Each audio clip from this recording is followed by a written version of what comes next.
Утром несколько утих шум уже, то есть, ну как утих шум? Ну, в плане том, что взрывов стало слышаться намного меньше, и они стали несколько отдаляться. А после того, как я вышел с палатки, увидел, что возле Октябрьского горит автобус. И так как колеса и пламя начало спадать, было видно, что, то есть, ВВшников за ними нет, и люди просто пошли вверх. Где-то в этом районе, несколько дальше, среди кучи мусора, то есть я нашел арматурный прут с петлей и обмотанной изолентой на рукоятке. И когда я уже приблизился сюда, вот с этой стороны уже начали нести раненых. Раненых несли сначала на носилках, потом их начали нести на поддонах. Вот приблизительно в этом месте я увидел парня, у которого несли на поддоне, он лежал на животе. У него был прострелен крестец. То есть пуля была явно калибра 7,62, потому что была достаточно большое пулевое отверстие. Поражало просто то обилие крови, которое стекало. Приблизительно вот здесь я встретил бабушку. Бабушка шла с таким базарной сумкой клетчатой. Я думал, что она несет коктейли, просто не стал заглядывать вовнутрь. Предложил ей свою помощь, она отдала мне свою сумку. А вон там вот наверху горел автобус. Когда уже поднялся сюда выше, были слышны более частые выстрелы. И я как бы понял, что это не травматическое оружие. По самому характерному звуку, то есть было слышно, что мне это напомнило снайперскую винтовку Драгунова. Я когда служил срочную службу в 8-й бригаде в городе Изяславль, я первые полгода, когда проходил службу, стоял на должности снайпера и часто с ней имел дело. И уже анализируя эти прошедшие события, я думаю, что это работали не силовики и не работали военные. Почему?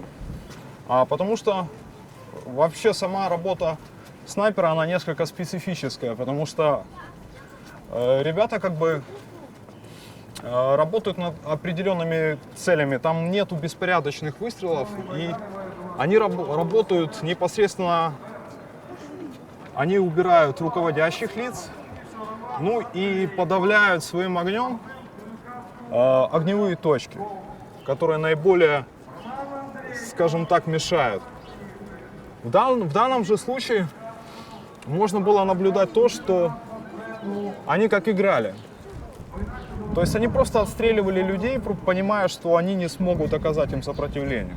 Когда проходил, вот там вот были где-то языки пламени, то есть и как бы большое скопление людей было перед входом.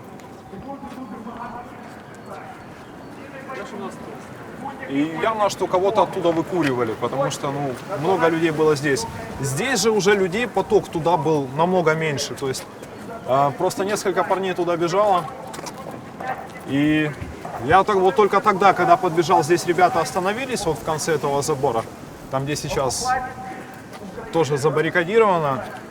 Я открыл сумку и увидел, что там не коктейли, а плащи, дождевики. То есть несколько расстроило. Я его просто оставил там на тот случай, потому что там были колеса, и была совсем маленькая такая, как преграда, ее даже баррикадой сложно назвать. Я его ставил там на тот случай, если будут поджигать, то есть ее можно было по эти плащи как целлофан использовать, как горючий материал. Парни стали собираться, формировать черепаху, то есть прикрываться щитами и так далее. И я тогда уже четко понял, что просто тот арматурный прут, который я подобрал раньше, что просто он мне будет только мешать, поэтому я его оставил. И уже здесь, когда проходил возле дороги, я увидел мертвые тела. То есть на самой дороге, на проезжей части лежали убитые люди. С той стороны было видно, как лежали раненые, и вот там вот на углу ребят зажали прямо возле парапета. Там было 2 человека.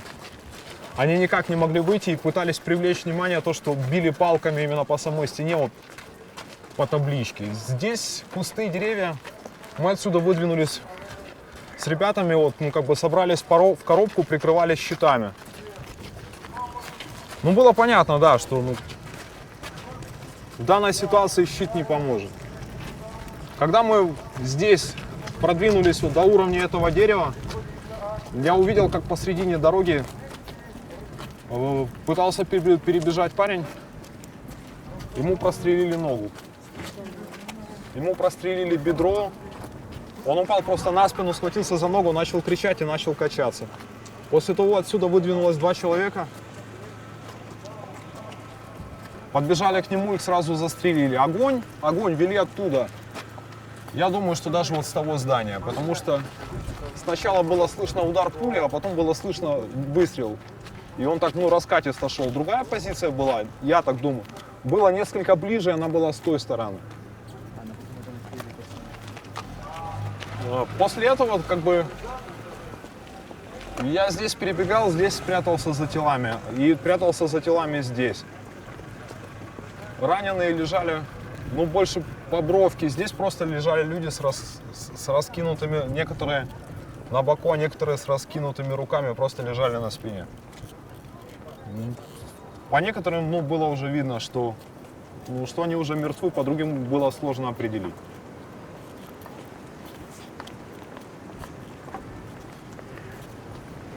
После того, как я здесь спрятался за трупами, я перебежал и спрятался за этим тонким деревом.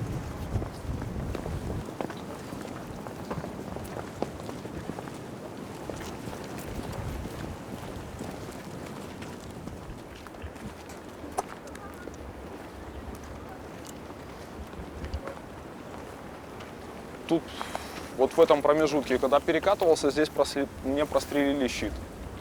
Просто перебегать не было возможности, я там немного прополз, а здесь перекатился и начал ползти дальше. И, получилось, что когда перекатывался, накрылся щитом и щит прострелили. Здесь лежал парень, я спросил, как его зовут, он сказал Антон. Спросил, что с ним, он сказал, что 2 поранения. Одно, получается, в живот прострелило бронежилет, фронтовую пластину, она несколько толще, чем тыловая. И в плечо. Я лежал на спине, видел, как много фотографов фотографируют и снимают именно с самого здания Украины. Он присел, я попросил, чтобы он положил мне руку на плечо, и мы отсюда побежали туда. Первое, что мы сделали, мы упали вот возле этого дерева. И потом начали вот так вот вниз продвигаться. То есть следующее было, мы падали где-то в районе этого дерева. Просто приходилось обходить, выходить на открытую поверхность, полностью площадь, потому что здесь вот дерево лежало ближе, и ветки очень сильно мешали. С той стороны было очень неудобно обходить. Возле этого дерева мы тоже упали, и так получилось, что мы оттуда побежали к тому большому следующему дереву. Когда рядом совсем были удары пуль, то есть, и когда получилось, что мы упали на мою правую ногу, и я сильно повредил голеностоп. Антон, наверное, подумал, что меня зацепило, поэтому он оперся на мое плечо, пробежал несколько дальше, там уже его просто схватили медики. Просто подхватили его, положили и унесли. И дальше я просто начал спускаться вниз, потому что, я понимал, что с травмированной ногой я буду здесь больше обузой, чем помощник. И я пошел к сцене просить, чтобы оттуда объявили, чтобы людей сюда не посылали, чтобы их отозвали назад. Я не понимаю, я вообще отказываюсь верить в то, что мы являемся одним народом, живем в одной стране, и одни люди, которые отстаивают свое право, свое конституционное право, а другие люди их просто убивают. Просто расстреливают, как в тире. Зная, что они не могут оказать никакого сопротивления. На то время даже в тот момент у нас не было ни у кого никаких, хотя бы даже дымовых шашек, то есть в том плане, чтобы можно было перекрыть, чтобы как-то еще больше можно было сберечь человеческие жизни.